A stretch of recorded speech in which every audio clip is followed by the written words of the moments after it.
Okay, so I hope everybody, excuse me, got my email. We are, excuse me, we're gonna finish up 8.2 today and hopefully get through 8.3. These are pretty easy little sections about sequences. So I want to get through those two things. On Monday, I will be out, but I have a sub lined up for you guys. And she's actually going to go over 8.5, which is called the binomial theorem.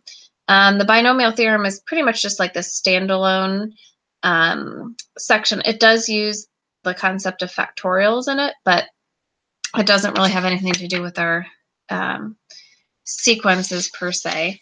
And then I'll be online next Thursday to go over 8.4. So we're kind of going through chapter 8 pretty quickly, but it is, like I said, it's not too complex, so I think we can kind of churn through it. So on Monday in class, we went through 8.1, where we just talked about series and sequences and kind of nomenclature, factorial, summation, notation, a lot of intro stuff.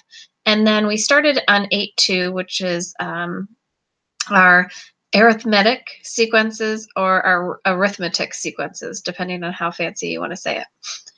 So these sequences, let me scroll my notes down here.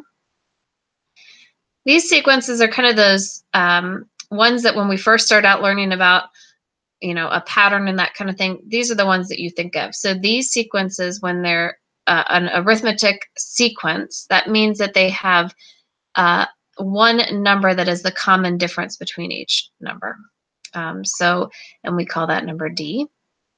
And we talked about how do we figure out if a sequence is an arithmetic sequence or not, and what does the equation look like for that. So I think we kind of ended with that. So I think it's probably a good place to start back up. So I know we did I think that we ended with number 26 on Monday. So just kind of a few reminders and then a problem that goes along with that. So let me pull this over to Paint.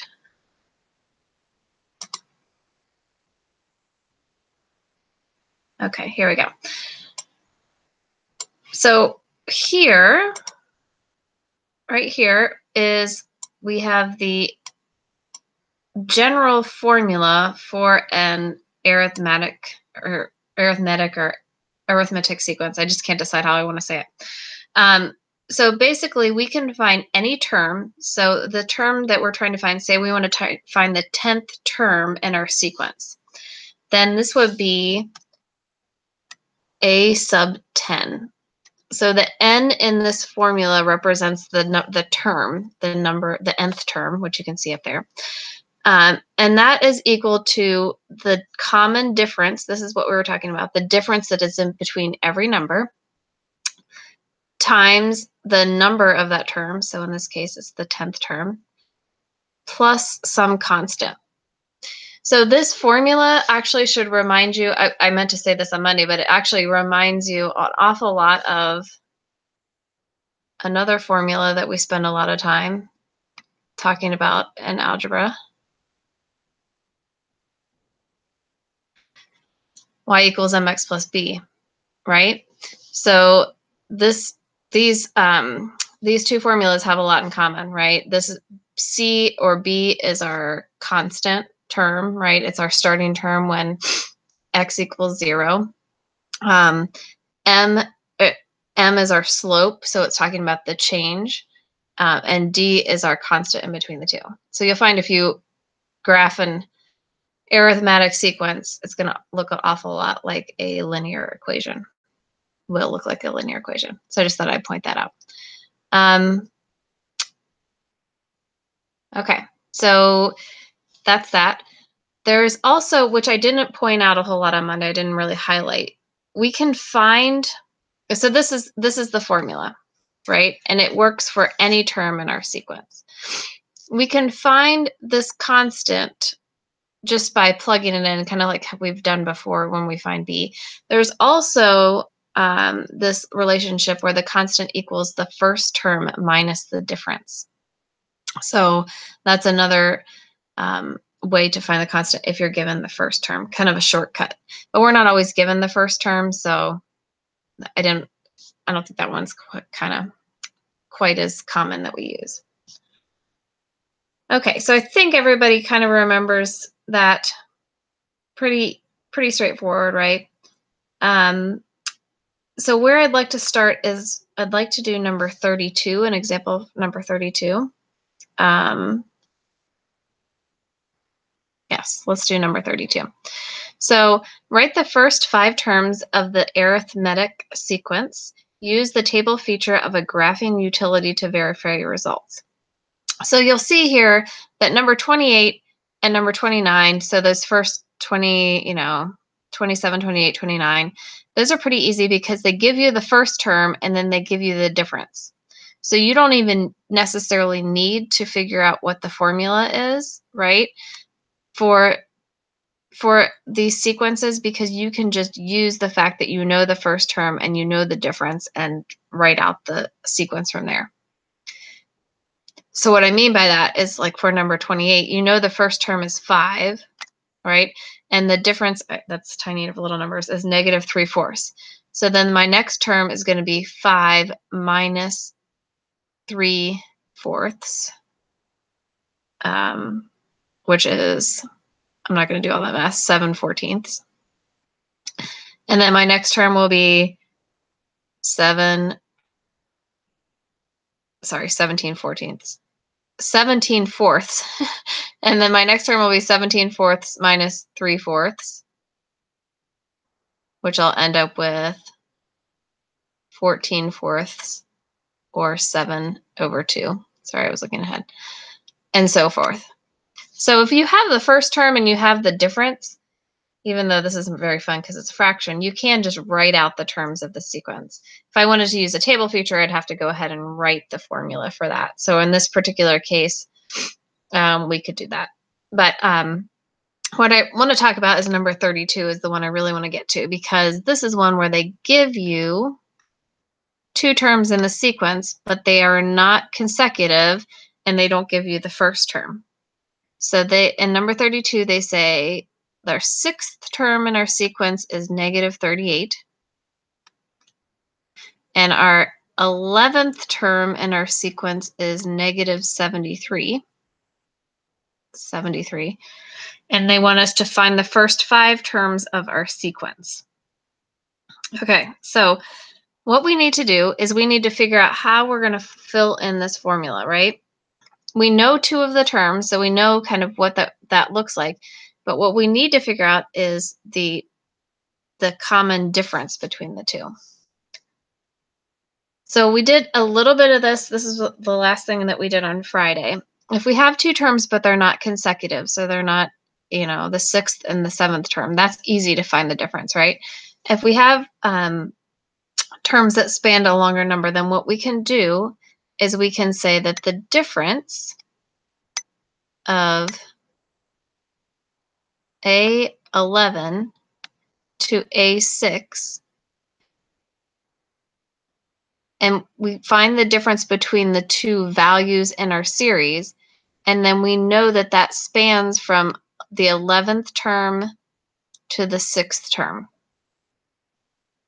Okay, so what this works out to be is -73 minus a -38 over 11 minus 6, which is 5. And if I do the math here, I get -35 over 5, which is -7. So then I can kind of verify that if I want to. If I have -38 is my 6th term, then my 7th term would be -44 and then -51 and so forth. So I can kind of verify by doing a quick check to make sure that that is the difference between those.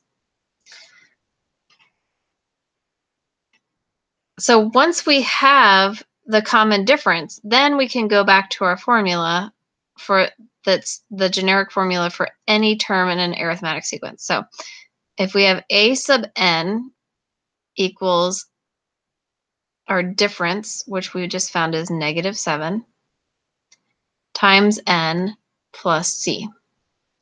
So we're almost there in figuring out what the formula is, and then once we do that, then we can figure out what the first 5 terms are, right? Let me make my paper a little longer here. Okay. Now, how do I figure out what this constant is? It's just like when you have your y equals mx plus b, right? You just pick one of your values and you're going to plug that into your equation. So I could either use a sub 6 or I could use a sub 11. Either would work, but I'm just going to pick a sub 6. So the sixth term we know is negative 38, and that's equal to negative 7 times 6 plus my constant. All right, so negative 38 equals negative 7 times 6, which is negative 42, plus some constant. And by the powers of algebra, add 42 to both sides, I get my constant equals 4.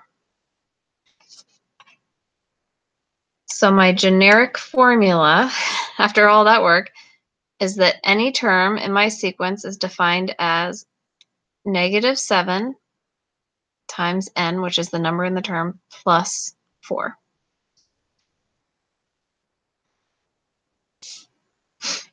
Okay, so now if I want to find the first 5 terms in my sequence, that's what we're actually getting to, right? I'm going to make a little chart. So I have the first 5 terms. So when n equals 1, I'm going to basically plug in 1 for n, right? And I get negative 3. When n equals 2, it's negative 14 plus 4, so I get negative 10. 3 is negative 17, and I'm shortcutting a little here. 4 is negative 24, and basically all I'm doing is I'm plugging in, n equals 2, n equals 3, n equals 4, and so on. And when n equals 5, we have negative 31.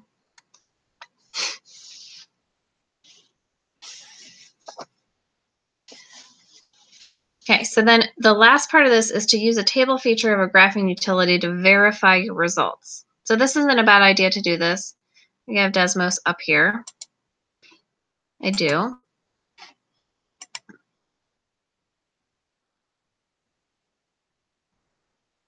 And again, you can do this with your TI calculator if you go under y equals, and then there's a table feature as well. So we're going to do y equals negative 7 x plus 4. Okay, and then we are going to turn this into a table. Okay, so you can see here that we have 1, 2, and then let's just fill in the blanks here. Desmos is pretty smart for us. Okay. So we have our first 4 values here, right? Remember, when we're talking sequences, we usually start with 1, not 0. So we have negative 3, negative 10, negative 17, negative 24, and 31. And those are consistent with what we had. We also have our original values, which were in the problem, which a sub 6, so our 6th term was negative 38, which works, right? And our 11th term was negative 73, which also is correct. So we found the model for our sequence. So now we can find any term in the sequence.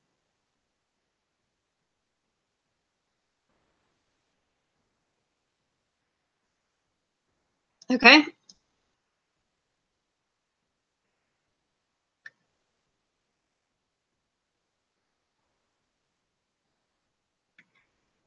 All right, any questions about that, guys? Nope.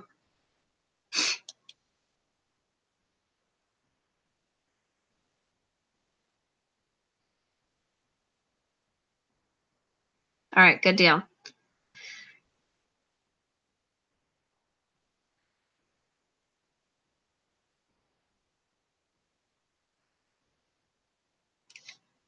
All right, so we're going to skip over this little, I think you can do 41 easily. So we're going to skip down and we're going to talk about something called the partial sum. So this I do not have on your notes, so you're going to want to write this down at the top of your notes. And I don't even have the page number in front of me, so I apologize.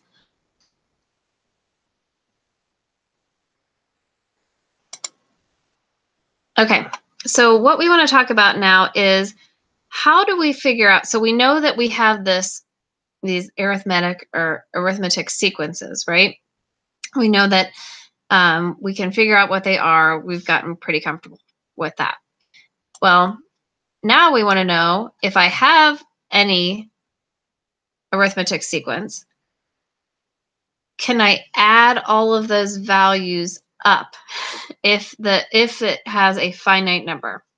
So basically what I'm saying is, not very eloquently right now, but basically what I'm saying is if I gave you a very easy arithmetic sequence, 1, 2, 3, 4, 5. Let's just do that, right? This is a super easy sequence. This particular sequence is a finite sequence because it ends. And we have 5 terms, right? It ends at the 5th term. And I wanted to know, it's a finite sequence, ends at the 5th term. And I wanted to know what is the sum of my sequence. So I want to know not just what my sequence is, but I want to know what happens if I add up all the terms in my sequence. Well, this one's pretty easy, right? You don't even need to do this because you guys can probably see the pattern that it's going to be 6 plus 6 plus 3, right? So it's going to be 15.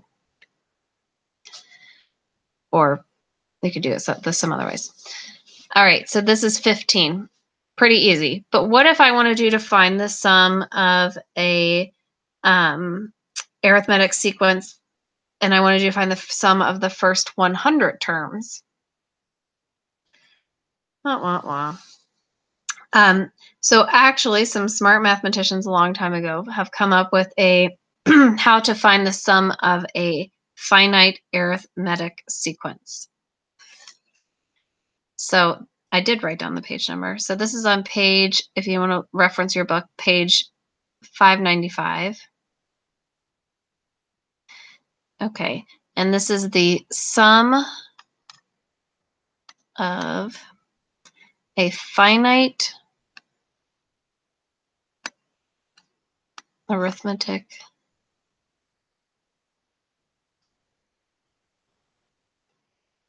sequence.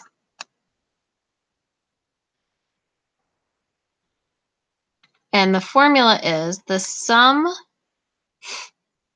to some number n equals the number divided by 2 times a sub 1 plus a sub n.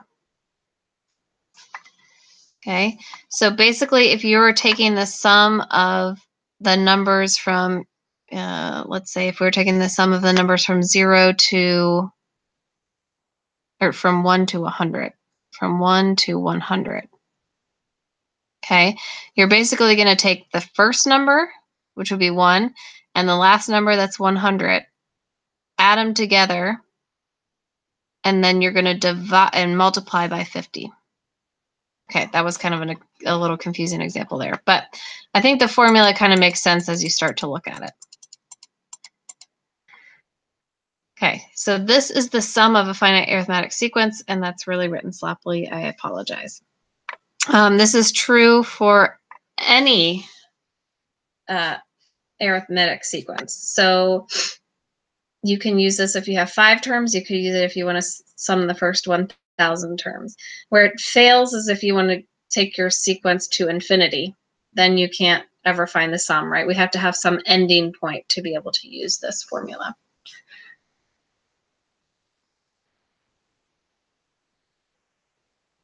Okay. So that is what the sum is. And on top of that, we want to remember back in 8.1, we learned what the summation notation is, right?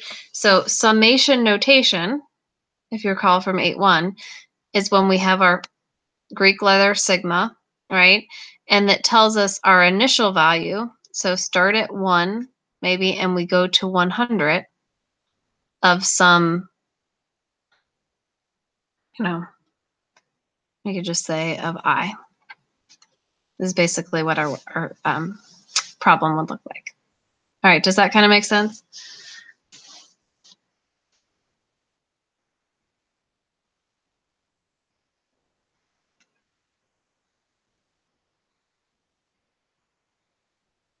All right.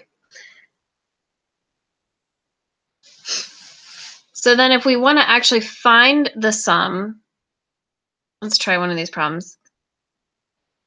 For example, number 68. Okay. We want to find the sum of all of the values in a sequence from 1 to 100. So basically we want all of the values from 1 to 100, and the formula for how we're going to basically find each of our terms is 2 times n. So we can think of this as an arithmetic sequence, right? Because 2 right here represents our difference, n is our number, and we just don't have a constant in this particular case. Okay, so if I was going to write out this sequence by hand, which I'm not going to do the whole thing, my first value would be 2, my second value would be 4, 6, ... That's what my sequence would look like, right? And then when I get to, so this is my a sub 1. When I get to a sub 100, my value is actually going to be 200. So instead of just sitting there and thinking, okay, and a lot of times, like, this is a pretty simple arithmetic sequence, so you might actually be able to look at the numbers from 2 to 200, from the first 100 terms, which are 2 to 200, and figure out what the sum of those are. Or we can use our summation formula.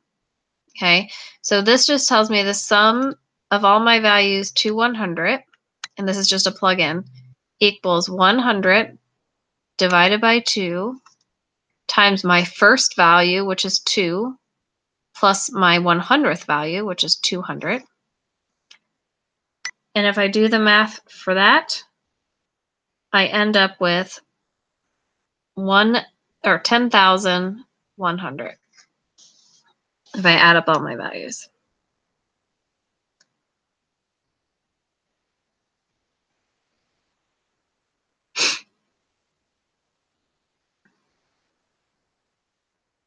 Okay. Your calculator can also do this, which is number 76. So instead of doing 76, I'm just going to show you what 68 looks like. So your calculator also can do summations. So again, if you have Desmos and you enter in, it's under functions, miscellaneous, and there you can see your sigma. So for example, we just did number 68. So we want to go from 1 to 100. And our formula is 2n. So then it will calculate it for you. If we had a constant, like for example, +4, it can add that in for you. No, anything like that. So if we need to use a graphing utility, we can do that. It's on your TI as well. It's under the math button. And I believe it's under probability, but I know for sure it's under the math button in your TI. Okay, one more problem, and I don't even know if we'll do the whole thing.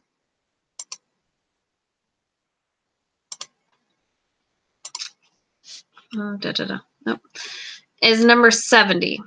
So I want to just look at number 70 really quickly because it's a little bit different. That's not what I'm trying to do.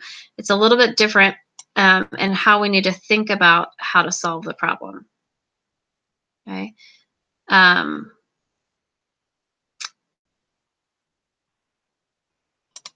Let me erase this here. There we go. So if you look at number 70, it has the,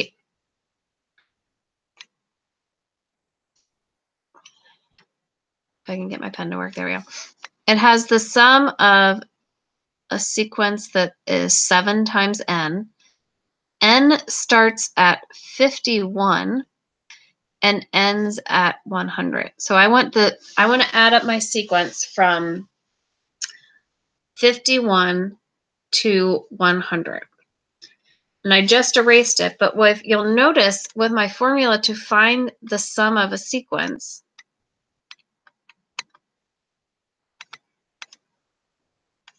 I actually, in order to use this formula,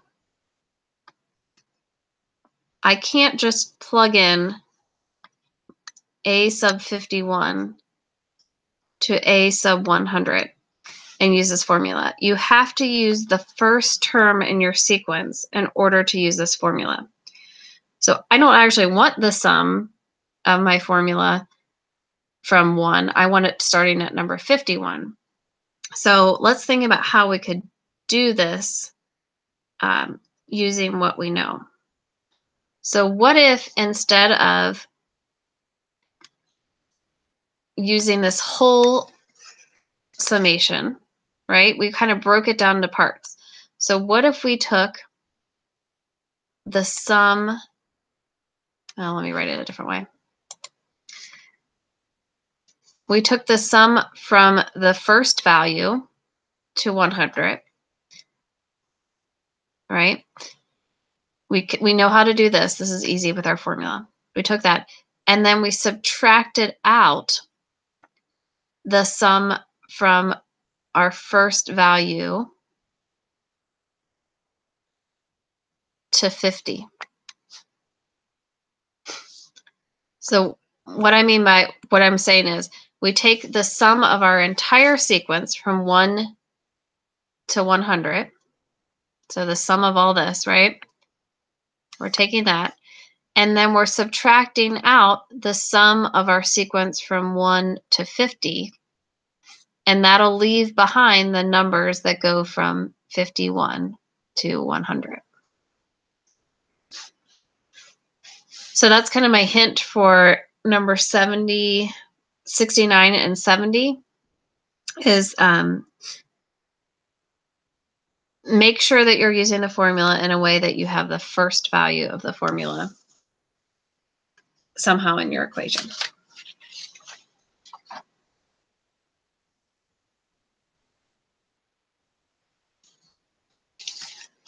Okay, so that is the end of arithmetic sequences.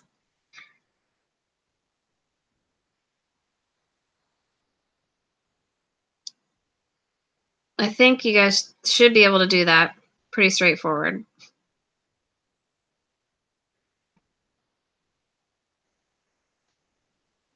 And we should be able to tackle those.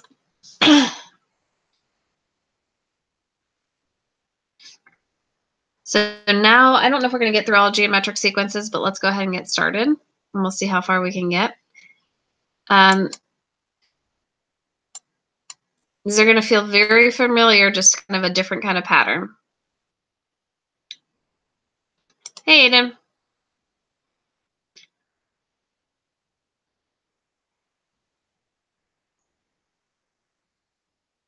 We're just about to start 6-3, 6-3, 8-3. My brain.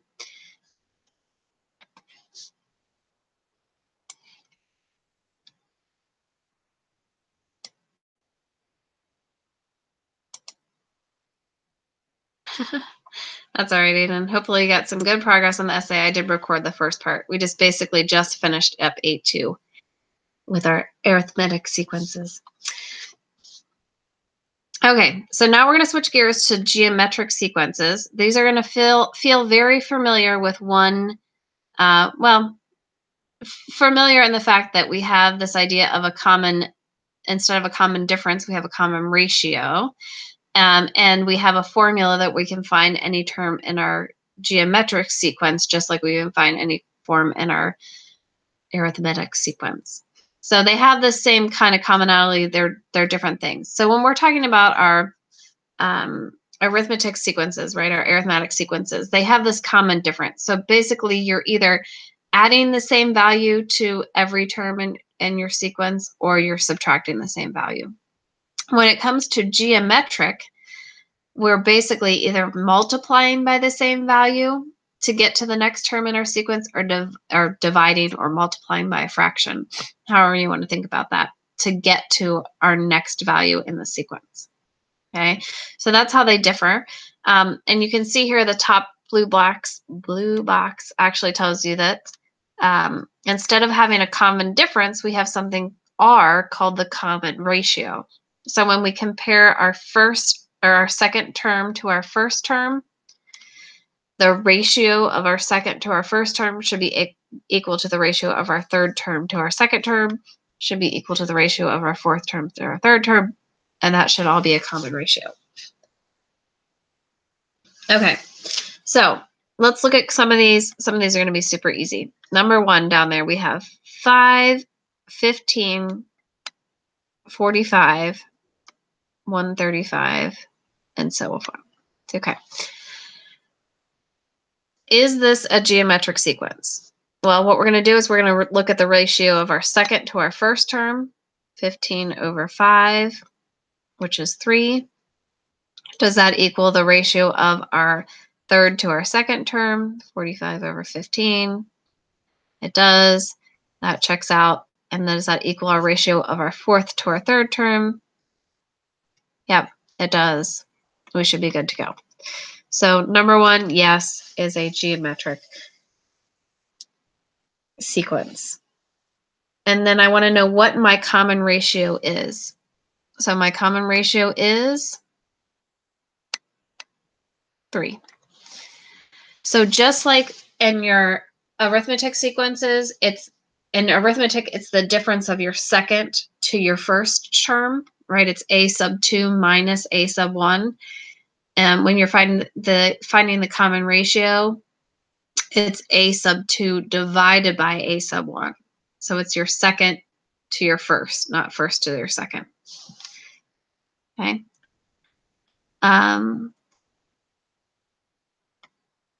Yep. All right. So this also can appear when I'm just looking at for a quick example here.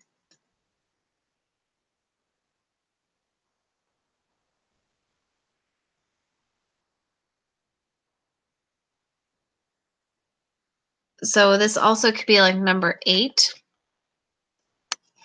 So if you look at number 8 on your paper, the numbers are 9, -6, 4, -8 thirds, and so on. So again, is this a geometric sequence? Well, let's look at the ratios. So our first ratio is going to be our second term, -6 over 9, which is equal to -2 thirds, right? Does that equal my third term, which is 4 over -6? And that does, right? That simplifies to -2 thirds. Does that equal my fourth term, -8 thirds divided by 4? Well, that's some crazy nomenclature, but that actually does work out to be -2 thirds. So you can also have a common ratio that is a fraction, right? And that basically just means that you're going to be dividing by some value, right? And you can have a common ratio that's negative. So if you see a pattern where you have alternating positive and negatives, then your common ratio is going to be negative, right? And you can have one that's a fraction. Hold on real quick. I'm going to get a drink of water.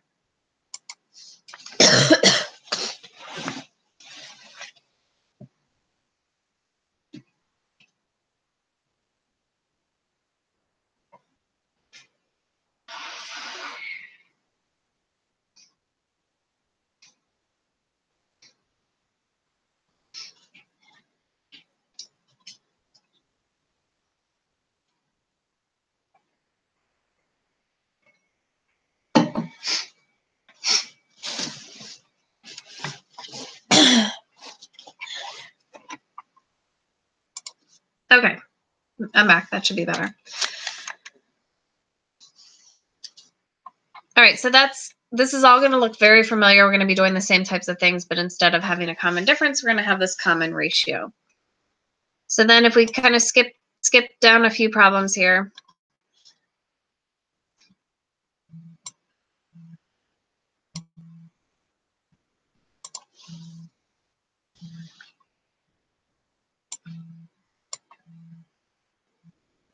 Okay, write the first 5 terms of the geometric sequence. So this again should feel very familiar. It should look a lot like our other terms here. So our other section. So for example, number 14, our first term is number 2, is 2. Our common ratio is 1/3. Okay, so if our first term is 2, the next term is going to be 2 times 1/3. So it's going to be 2/3. Okay, our next term would be 2/3 times 1/3. So 2/9. Our next term is going to be 2/9 times 1/3, which is 2/27. So again, very similar to what we've done with arithmetic sequences, what we're going to do with geometric sequences. All right. Next up, I know I'm going kind of quick, but I think that you guys got it. Okay. Next up, number 20. Okay. Write the first 5 terms of the geometric sequence, find the common ratio, and write the nth term of the sequence as a function of n. So we'll talk about that second part in a minute, but let's just look at number 20. Okay. Number 20 says we have a sub 1 equals 81, and a sub k plus 1 equals 1/3 of a1. Okay, so I want to be able to write the first 5 terms of my sequence, and I have this formula here that helps me out. So if I want to find a sub 2, right, that means that k equals 1, and my formula would be, sorry, I wrote this wrong. This should be k here. 1/2 a sub 1, which a sub 1 is 81, and we want 1/2 of that. 1/3. I can't even write, guys, today. I'm sorry. 1/3 of a sub 1, which would be 27. So if I want to find a sub 3, that means k equals 2. And I have 1/3 of a sub 2, which is 1/3 of 27, which is 9. You notice a pattern? What's my a sub 4 going to be? It's going to be 1/3 of 9, right, which is 3. And a sub 5 is going to be 1/3 of 3, which is 1. So the first 5 terms are 81, 27, 9, 3, and 1. So what is my common ratio? Well, my common ratio is 1/3, right? To get to my next term, I multiply by 1/3. If you go back to my original equation, you'll notice that my equation has 1/3 here, right?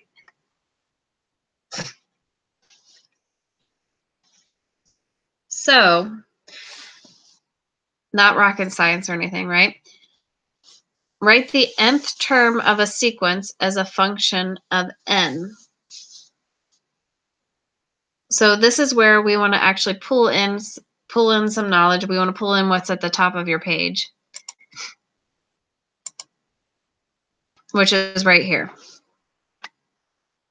So the nth term of a geometric sequence. Hold on just a second, guys. Sorry. Hello? Hello? Hey. I don't know why.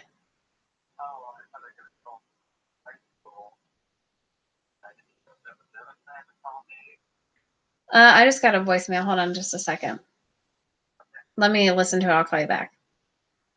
Bye.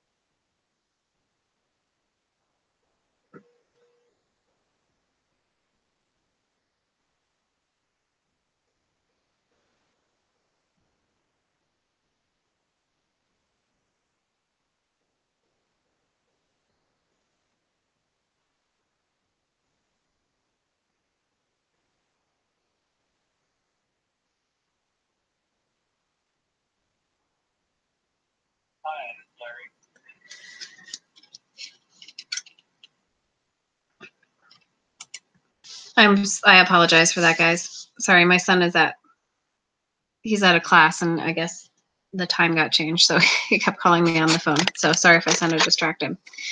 Okay, so we're talking about back to geometric sequences. If you want to find, just like we had a formula to find any term of our arithmetic sequence, we have a formula to find any term of our geometric sequence. So if you want to find any term a sub n, that is equal to the first term, a sub 1, times our common ratio to the n minus 1 power. All right, so if I go back to my formula, or to my original problem here, I want to find the common ratio, which we found, which is 1/3, and write the nth term of a sequence as a function of n. So if I want to do that for number 20, I'm going to use this generic formula, right? A sub n equals my first term times my rate to the n minus 1 power. So a sub n equals my first term, which is 81, times my rate, which is 1/3 to the n minus 1 power.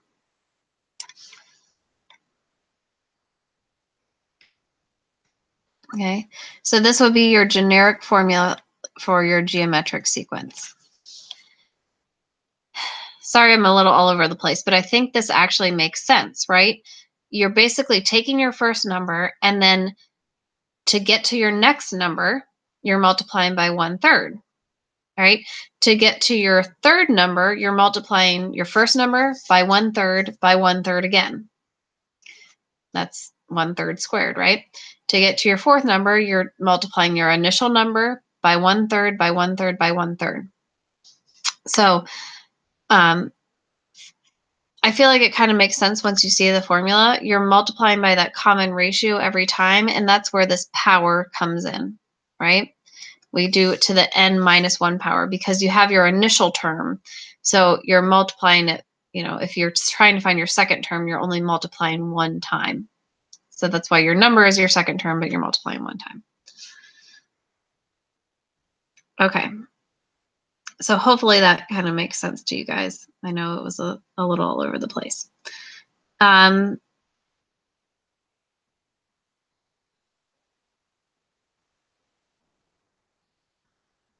Yes.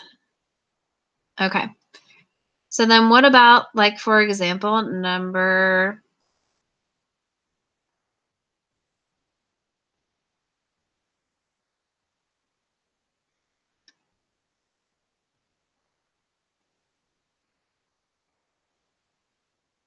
let's do number 26.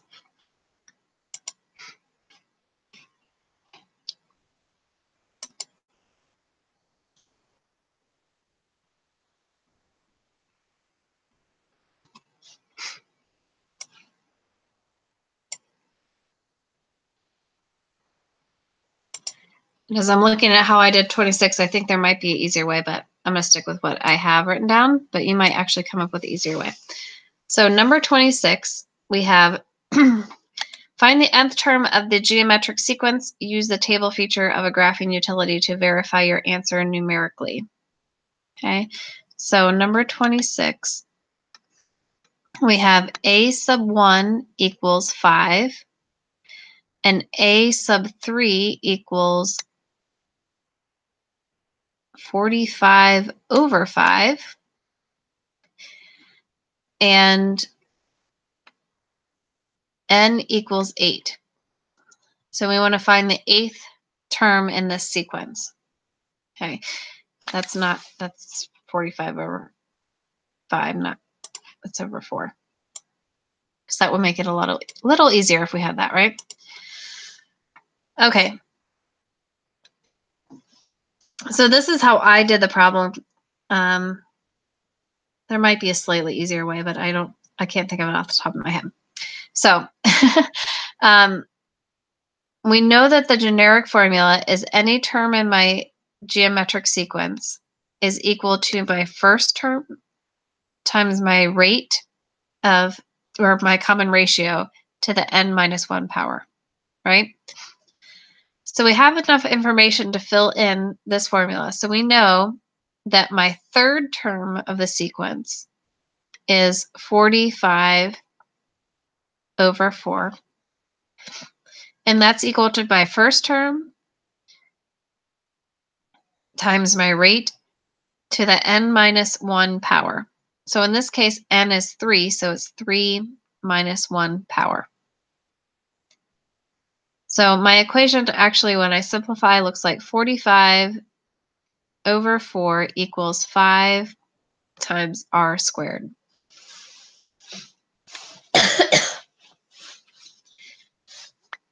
So then if I do a little simplifying and I divide both sides by 5, so I have 45 over 4 times 5. All right, I'm dividing both sides by 5. I end up with r squared equals 9 over 4. And if I take the square root of both sides, I end up with my common ratio is 3 over 2. So what I'm trying to do with this problem is I'm trying to figure out what my generic geometric sequence formula is so that I can figure out what my 8th term is.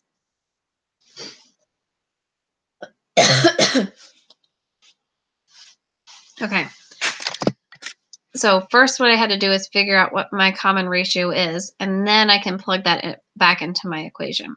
So my generic equation becomes any term in my sequence is equal to 5, which is my first number, times 3 over 2 to the n minus 1 power. So then once I have this, and if I want to find the 8th term, I want to find a sub 8, I'm just going to plug in n equals 8.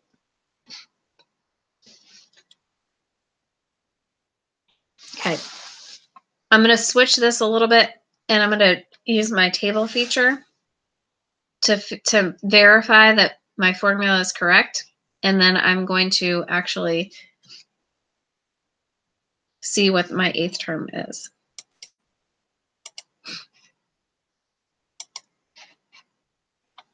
So I did want to try something really fast. What if we do a sub n? See if we can write it the fancy way. A sub n equals 5 times 3 divided by 2 to the n minus 1 power.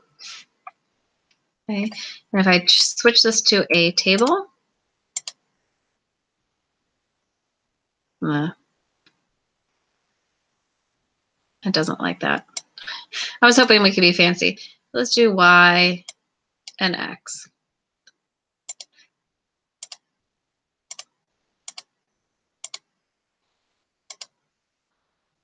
Okay, that likes that better. Okay, so now if I have my values, my first value is 5. My third value is 11.25, which is 45 divided by 4. My eighth value is approximately 85.4297. So you could also plug this in and figure that out, but you can see with your chart what that looks like.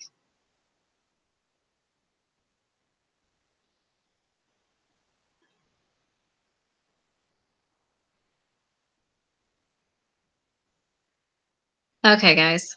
I think that's a good place to stop. Actually, really quickly, if you really want to get done with your homework, let me just tell you the one piece of information that I missed off of your notes. You can probably figure it out based off of how the formula for arithmetic sequences work, but I just want to give it to you so you have it. And we can do some more kind of follow-up work on this on next Thursday. So again, I do have a sub for you guys on Monday. She's going to be teaching you guys 8.5, and then we'll go back to 8.4. But if you get to these last, I think it's just the last two problems, 59 and 61. You can probably even look this up. But the sum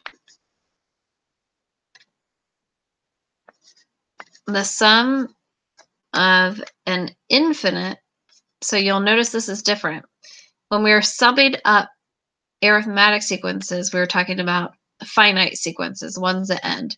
When we're talking about adding up geometric sequences, we're talking about infinite geometric sequences. Infinite geometric.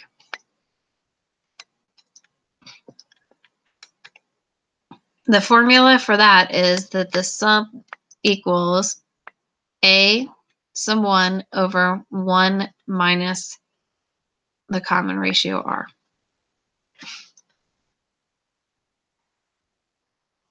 Okay, so if you wanted to add up, let's see.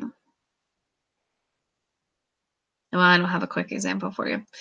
Basically, if you want to add up all the terms of an infinite geometric sequence, you can use this formula. And there's some examples in the book. It should be pretty self-explanatory. But if you really want to get through this whole section, just look at a few examples of that. I think you should be able to figure it out. If not, I'll do some next Thursday in class.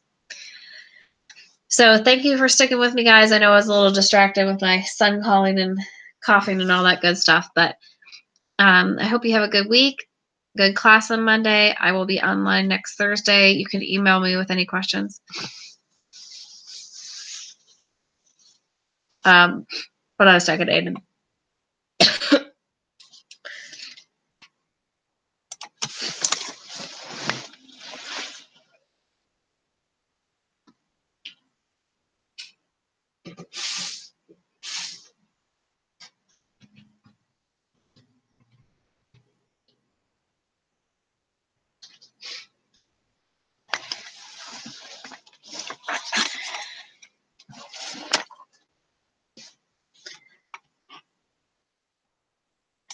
Thanks, Jennifer. Aiden,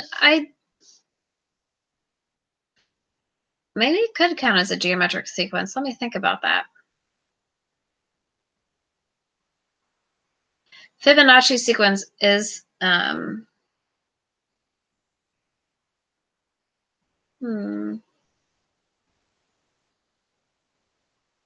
maybe. Let me look it up, Aiden. That's a good question.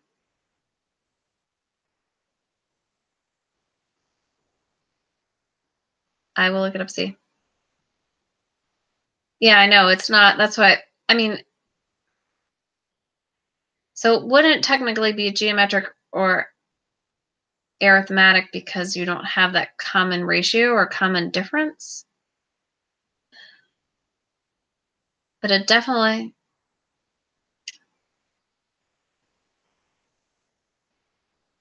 Yeah. I am not sure off the top of my head, but that's a good question. I will put it down to look it up. Cool. Yeah, thanks for coming, and good luck next week. Good luck with getting all prepared and going and all that good stuff. Are you excited? Awesome. Great. All right. Well, thanks for coming, guys. Have a great week, and I will talk to you online next week. And like I said, if you have any questions, just let me know. Thanks. Bye.